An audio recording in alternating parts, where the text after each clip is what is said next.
Kay, and we're glad to see you here tonight for the first dark sky event of the year. We had one earlier that was an open observation night, and the sky was pretty dark in terms of opaque. You couldn't see anything. James came and set up his telescope and took it down after about 45 minutes, gave up. By the time I got home, 20 minutes later, the sky opened up. So hopefully that'll happen tonight. Hopefully the clouds will part and we'll be able to see something up there. We have two speakers, Joyce Harman, who's going to be giving this presentation, and then James is going to talk about what you might see if we can see things, but it will be there whether we see them or not. That is true. The sky is still up there, even if the clouds are in the way. Okay, so we can go to the next one. One of my favorite slides. It's amazing what you can actually see when you get away from your light pollution. All kinds of stuff is up there. And we will find out what's going to be up there later on. We're going to talk about wildlife now. Just a little bit of, many of you realize it if you live out here, that light pollution is the norm for most of the world. 99% of the people in most of the civilized countries can't see the stars or can only see a few. We are blessed out here because we can see a lot normally, and the skies are cooperating. Next. So we have dark skies out here, and so we're going to be talking about wildlife tonight, and it's the effects of light pollution on wildlife. We have much healthier wildlife in many ways because we do have dark skies. That's old rag there. And the best way to see your dark skies is either to come to one of these events or go out on your porch, have a glass of wine, and stay out there for at least 20 minutes or a half an hour. If you have a lot of glasses of wine, you might see a lot of stars, but the key is that you need to be out there for 20 minutes or 30 minutes to really let your eyes adjust. And that's when you really start to see and appreciate what we have here in Rappahannock. Next. One of the keys about light pollution is that light carries a very long way. And this is Massey's Corner, and I like to take pictures of heavy equipment in the middle of the night. And that red that's in the back there, I left it in the picture because it shows you how far down the light goes from that little blinking light. So any of you that know that corner, it's not a very big blinking light, but that light goes all the way down, probably a half a mile until it hits the crest of the hill. That's important because we can think about light in our own, yard or light in a particular location. We don't necessarily think how far it travels and how far it can affect the wildlife. Next. The color of light matters as well, and as you drive around the county, later on I've got some sort of before and after pictures that places that we've changed the lights in the county, but the ideal lighting, this is a whole color chart and there'll be a quiz at the end, but the ideal lighting is around the 2700 to 3000 K. And don't worry about the science and the numbers, just remember 2700, because if you look at lights, they will have a number on them, and that is your Kelvin number, which tells you the temperature, color temperature. So towards this yellower end is healthier, generally for us and for wildlife. A lot of the LED lights are much bluer, and you've all heard about how bad screen time is just before you go to bed. And you're looking at blue light, and that actually affects your sleep, it affects your health. And that's over there on the right-hand side in the 4,000 to 6,000 Kelvin. Next. So light trespass is what it's called when the light moves outside of your property. So we don't have a fence around our properties here, so if you have light in your property, or you're looking at your neighbor's property, you may be looking at light, you can be looking at light as far as half a mile or a mile away. And that is actually called light trespass.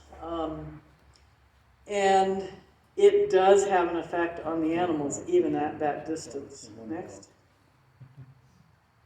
So, wildlife actually is affected significantly by light pollution.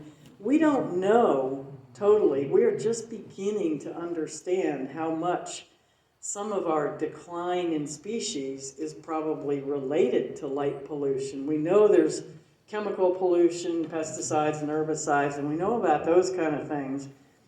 And we know a fair bit about how that affects wildlife. And we are really just beginning to understand some of the extreme effects of wildlife on light pollution.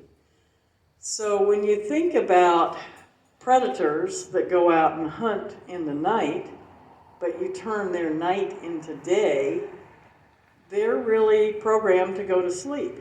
So we do certainly have, if you go into city environments, you have plenty of foxes and possums and things like that that have adapted to the light.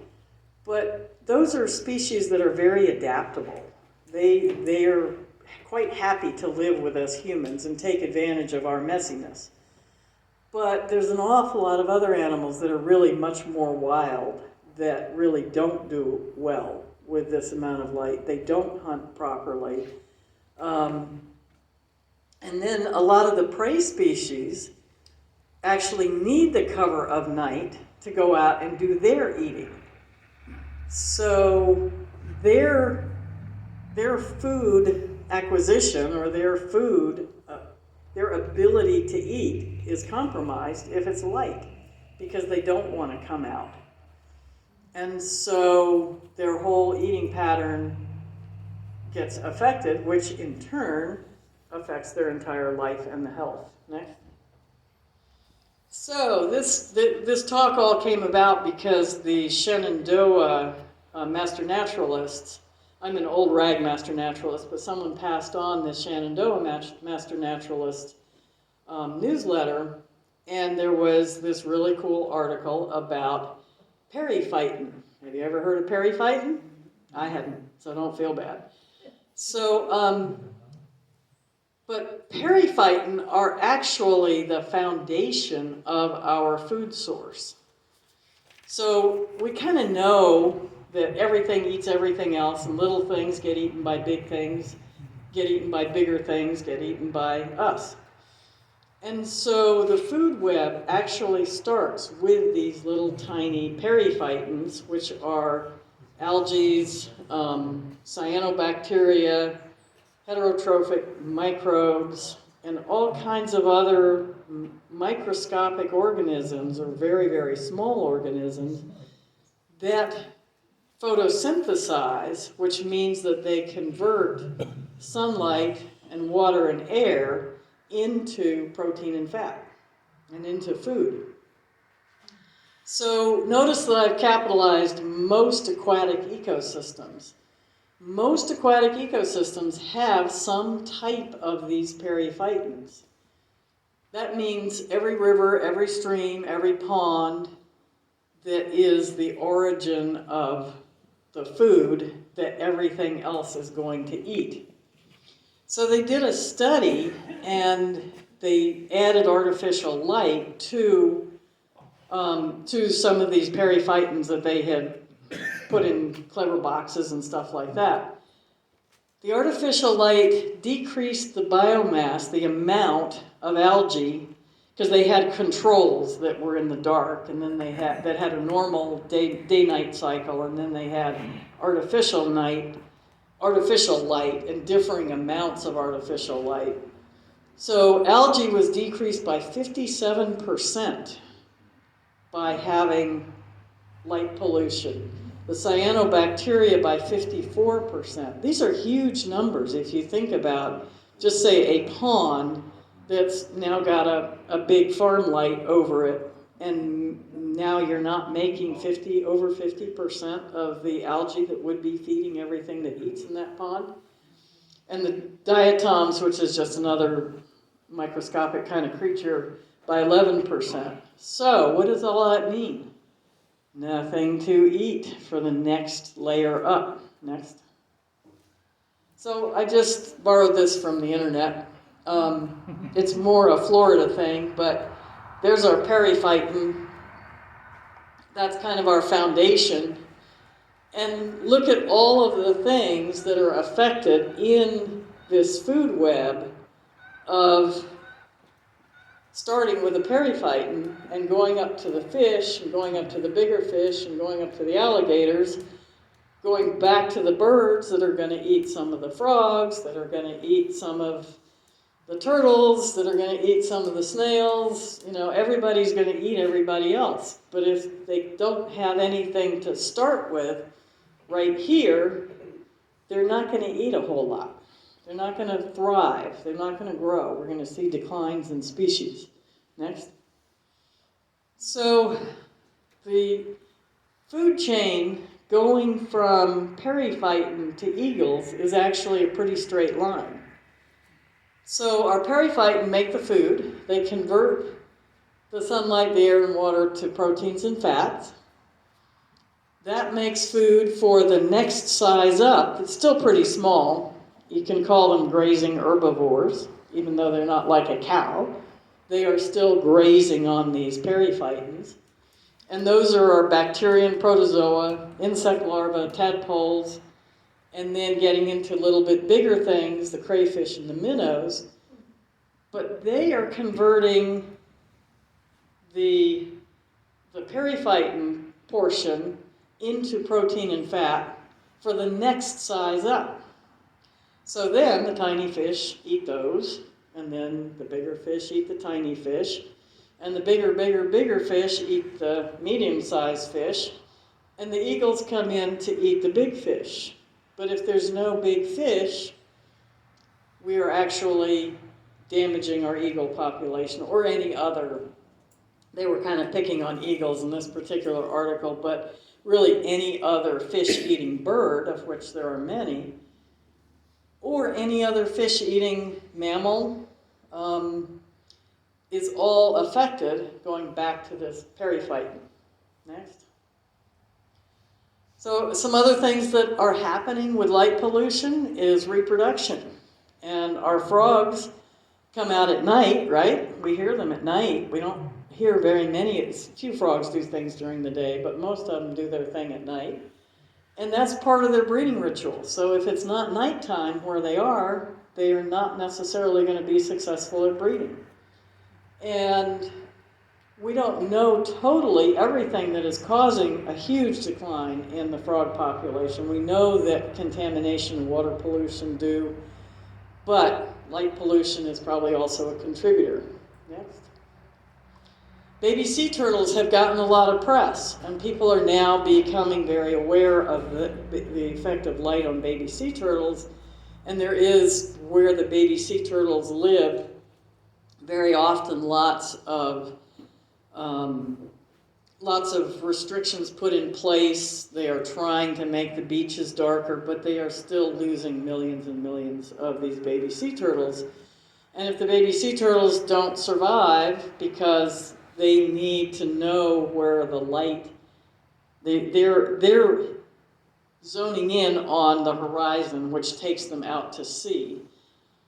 And the horizon is sort of supposed to be the light portion of what they can view. If they don't see that and they see the beach with lights in the condos, they go in the wrong way. And so they die. Next. A lot of birds, and this is where we have a little bit more research happening. A lot of birds' migrations are being affected by light pollution because a lot of birds actually migrate at night. But if it's not night, because there's so much light pollution, they may be drawn into the cities where there's not as much food, They may be drawn off course. They're very often drawn off course. They expend extra energy, and they can't necessarily replenish it because there isn't necessarily enough food in the city. And so their migrations are less successful. And even the trigger for migration is related to day length. And so if we have artificially extended the day that the light that they're seeing, they may not migrate on time, or they may migrate too soon to come back home, or to come back to a northern breeding area. And if they migrate too soon, this is becoming a big problem actually.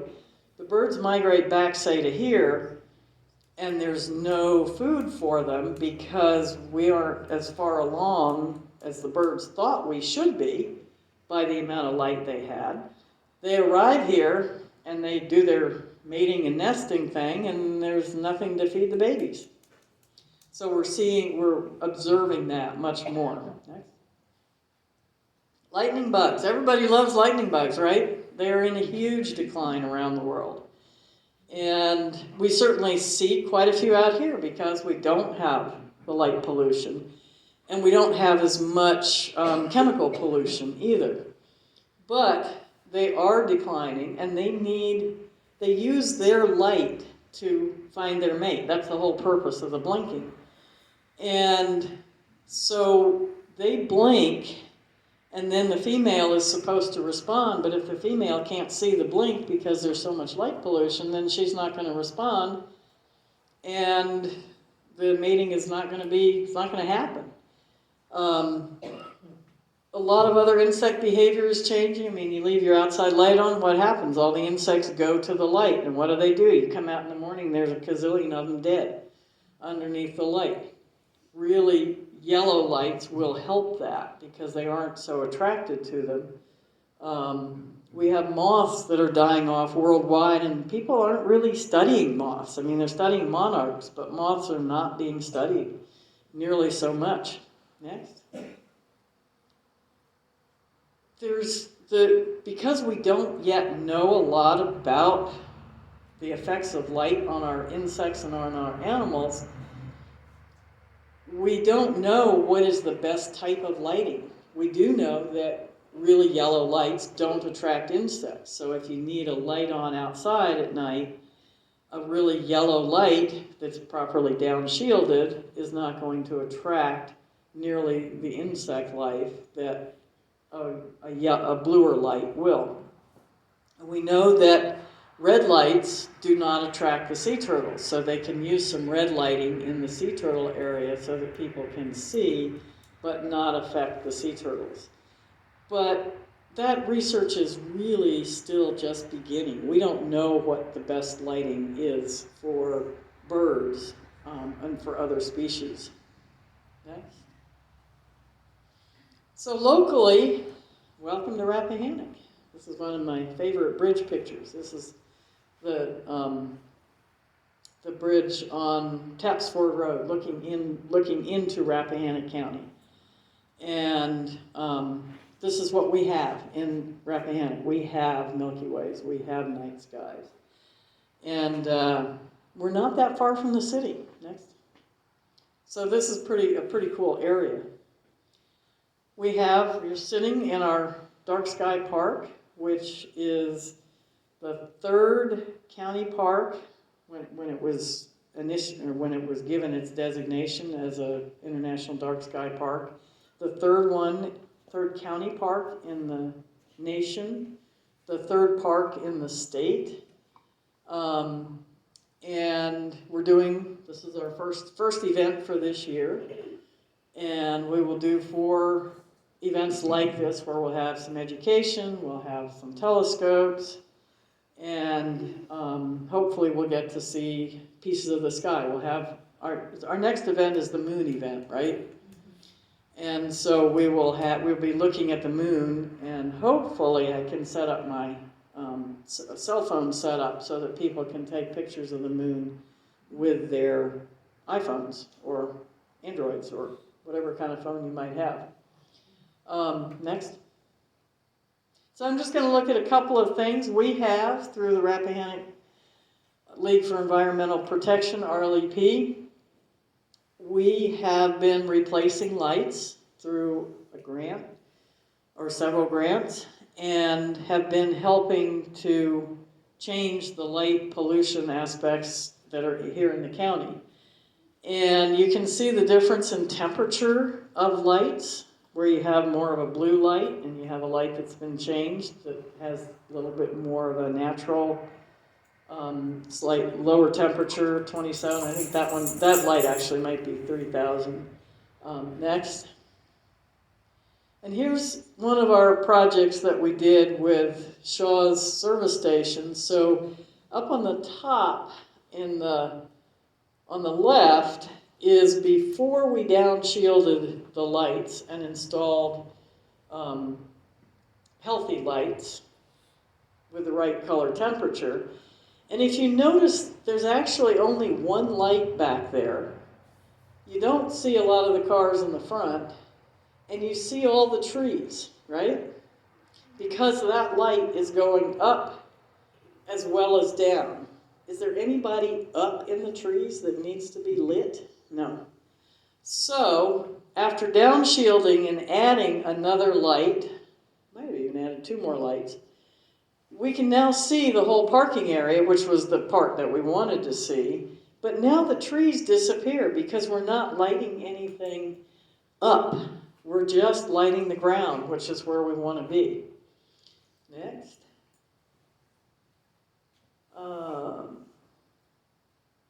Back up. Go ahead and back up one. So our LEP still has money. We have lights.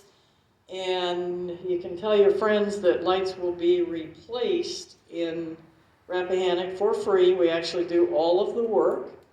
And if you have one of the lights that is owned by the power company, if you call them, they will come and replace it for free with the correct color temperature. Those the big farm lights that are actually fairly expensive to run, they will replace it with an LED of the correct color temperature and downshielding. So you'll still have light on the farm or the house or whatever, but you won't be lighting the trees and the whole universe. Next. So, you need to go outside on a nice moonless night without clouds. Have your glass of wine if you want, or not. That's totally optional.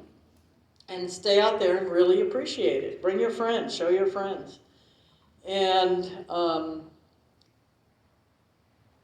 bring your friends from the city who have never seen it. When people see the Milky Way for the first time, it is truly amazing. And many people are just totally blown away because they've never seen it in their whole life. Next. A couple of information things. We have rlep.org. We have this park now, I think, do we have stuff on the website for the park website about the dark sky events? Okay, that should be on my slide. The International Dark Sky Organization has a ton of information that you can look up and read about all the different things.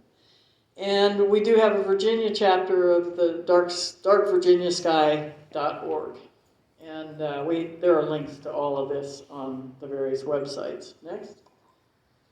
So, have fun, enjoy the stars, and sit outside and